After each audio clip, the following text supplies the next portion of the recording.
Hi everyone, this is Aaron for Zollotech, and I'm going to do another one of those requested videos of what's on my iPhone. I get requests for this all the time, and so I guess I'll do it a couple times a year now.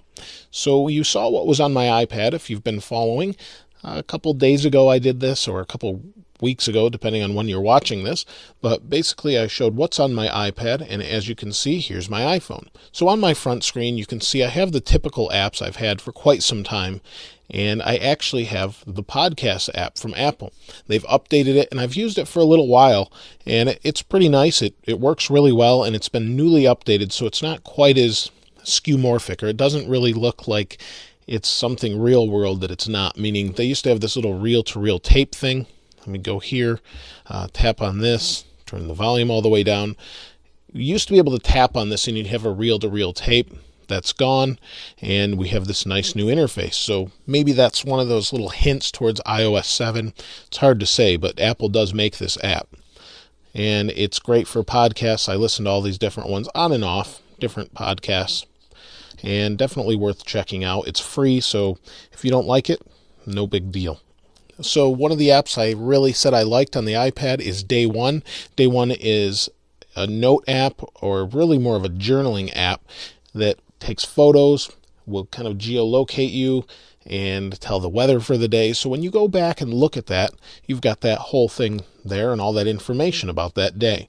It syncs with the iPad app and the Mac app if you have that, and it's just a really nice application. One of the apps I've been using quite a lot, and that's really because I'm a parent and I have a newborn baby, is Baby Monitor.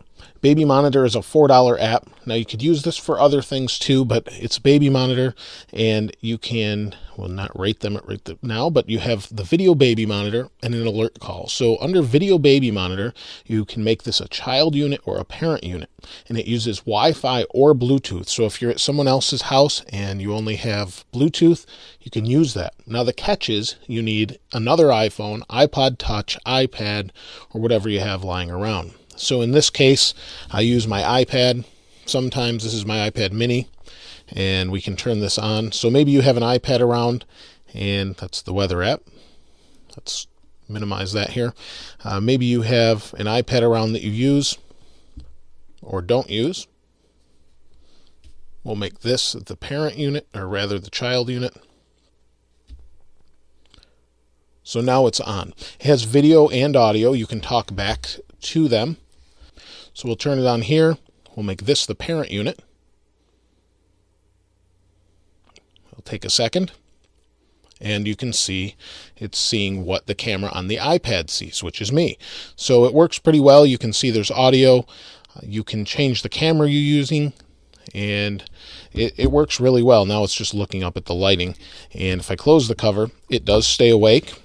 And you can talk back to the baby here. You can play music. It's really a cool app, especially if you don't have a Baby Monitor, but maybe you have an old iPod Touch laying around that has a microphone in it, something like that. It works really well. So that's one of the apps I've been using. I use Audible a lot to listen to audiobooks. It's a free app, but you'll need to buy an audiobook. There's Inside Apple, and I have a few others as well.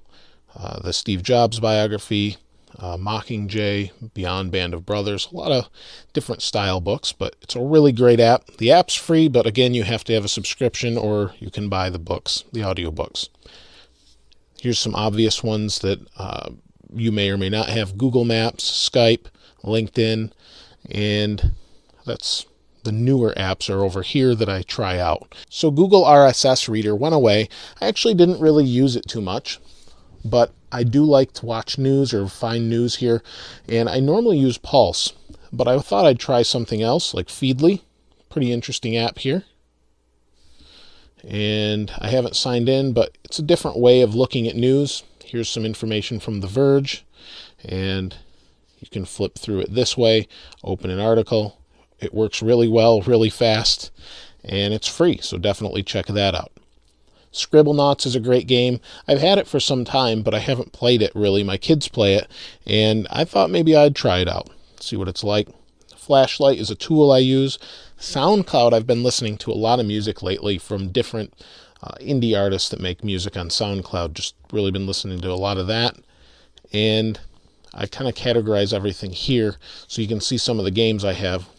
If you haven't tried this yet, Game D Story or Game Developer Story is really a fun game where you're a game developer, and it's pretty simple, but there's a lot to it to kind of get the best out of the, or the most out of the game and be the best. So really neat. Love Field Runners. I have it on my iPad also.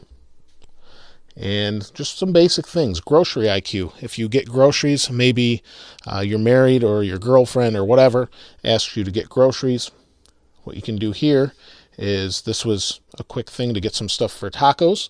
So my wife made me a list. It says 323, and I went through and grabbed all of these things. I can check them off when they're done. It syncs back to my wife's iPhone, and we know that we bought those things. You can make all sorts of different lists, things like that, depending on where you're going. Different stores around here. So really nice. It syncs. So I pick up the groceries. My wife picks out what we get, and I go pick them up and check them off as we go. Really simple, and there are some coupon features built into that as well. Social-wise, I have Twit.tv and Twit. I listen to a lot of their podcasts, and I've tried both these apps. I like them about the same right now. Another podcasting app, Pocket Cast, great app. Google+, The Verge, Capture. This is to capture directly and upload to YouTube. I used it at CES, actually, when I was there. And there we have Facebook. Finance apps. I have all sorts of different things on here that I don't use too much. Lately, I've been using the airport utility a lot, and I also use Google Authenticator if you use the two-stage login for Google. And that's pretty much it. Really, the things I use the most are on this page. You can see YouTube, the Bible, whether you like it or not. I use it, so it's there. Flipboard, iTunes, Pulse, Podcasts, Instagram, Day One, Twitter. I use my Apple TV remote an awful lot, and that's pretty much it. So you can see all the different things. So if you have any suggestions, maybe some new apps you found that are really helpful, please place those in the comments below. I'd love to hear what you have to say about that. As always, thanks for watching. This is Aaron. I'll see you next time.